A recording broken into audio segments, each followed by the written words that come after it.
Türkmenistan'ın Medeniyet Ministrliğinin Hemem Ýaşlar Guramasının Merkezi Geňeşiniň bilelikde geçiren ýurdumyzyň dutar ustalarynyň başy sadanalarynyň arasynda dutar ýasamak senetçiligi, dutarda saz çalmak we başyçylyk sunuty adly bäsleşiginiň jemleýici tapyry geçirildi.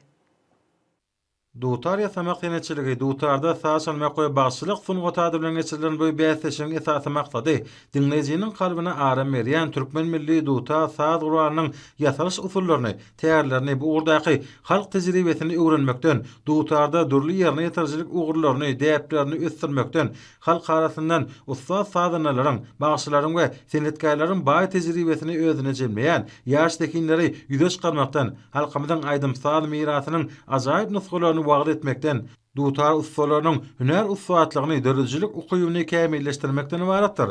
Dutar ýasamak senetçiligi, dutarda saz çalmak, bagşyçylyk sunuty ýaly ugurlary öz üçin alan bu bäsleşik iki tapgarda geçirildi. Bäsleşigiň çägine türkmeniň amaly haşam sunutynyň we milli saz gurallarynyň gadymy nuskalaryny öz üçin alýan seri gurally. Halk seper dörejiligi bilen meşgullanýan ustalar özleriniň kämil başanyklary bilen ýasan saz gurallaryny we onuň ýasalyş usullaryny görkezdiler. Bäsleşige gatnaşyp ýeňji bolanlar diplomlar, hormat hatary hemde ýadygarlyk sowatlary bilen sylaglanylar.